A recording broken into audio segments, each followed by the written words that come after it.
ஓம் சரவண பவ. ஓம் சரவண பவ. ஓம் சரவண பவ. உலகெங்கிலும் வாழும் அனைத்து தமிழ் உள்ளங்களுக்கும் நமது கந்தன் கருணை புஷ்ப ஜோதிடம் யூடியூப் சேனலுக்கு வரவேற்கிறேன். இன்றைய நாள் 19/7/2025 சனிக்கிழமை.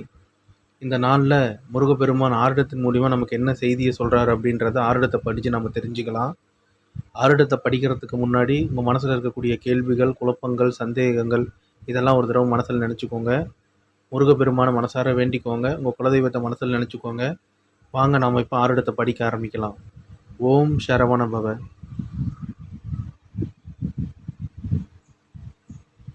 முருகப்பெருமான் நமக்கு இன்றைக்கி கொடுத்துருக்கக்கூடிய எண் 37. இந்த 37 அப்படின்ற எண்ணுக்கு என்ன பூவை கொடுத்துருக்காரு அப்படின்னு பார்த்தீங்கன்னா, பாரிஜாதம் அப்படின்ற பூ மூலிமா நமக்கு இந்த நாளுடைய ஆருடத்தை முருகப்பெருமான் சொல்கிறாரு.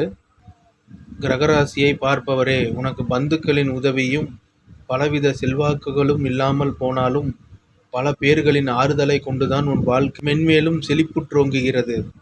இருந்தாலும் இதுவரையில் தொழிலிலும் கொடுக்கல் வாங்கலிலும் சிநேகித தோஷத்திலும் வேண்டிய பொருட்கள் அழிந்ததுண்டு.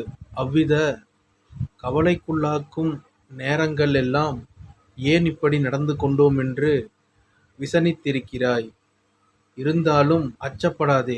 உனக்கு இன்னும் 10 நாட்களில் ஆட்சி பீடத்திலே சூரியன் அமரப்போகிறான். அது முதல் நல்ல யோகசாலியாக விளங்குவாய். ஆரோக்கியத்தை தவிர தேகத்தில் அநேக நோயானது நீங்கும். எதிரிகளின் வைப்பு சூனியமாயினும் பாதிக்காது. பெரியோர்களின் பொருளினாலோ அல்லது அதிர்ஷ்டவசமான பொருளினாலோ தனவந்தனாக விளங்குவாய்.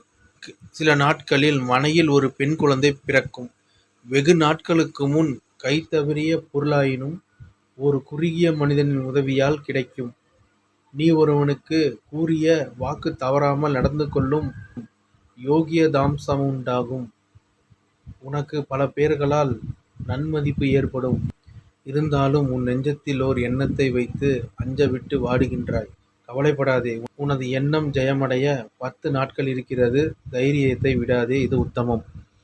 முருகப்பெருமான் நமக்கு இந்த நாளை உத்தமமாக கொடுத்துருக்காரு. இந்த உத்தமம் அப்படின்னு கொடுத்ததுனால எந்த இதுலையும் பயப்பட தேவையில்லை. எந்த ஒரு செயல்லையும் துணிஞ்சு இறங்குங்க. முருகப்பெருமான் கூட இருந்து சகலத்திலையும் நமக்கு வெற்றியை தருவார். வேல்மாறல் படிங்க. வேல்மாறல் படிக்க படிக்க வாழ்க்கையில் பெரிய மாற்றம் ஏற்படும். எந்த ஒரு செயலை செய்கிறதுக்கு முன்னாடியும் 1க்கு 4 தடவை யோசித்து செய்யுங்க. வேல்மாறல் படிக்க படிக்க ஏற்படக்கூடிய மாற்றத்தை நீங்கள் வாழ்க்கையில் கண்கூடாவே பார்ப்பீங்க. இத்தோடு நான் இந்த காணொலியை முடிச்சுக்கிறேன். ஓம் சரவண பவ. நன்றி.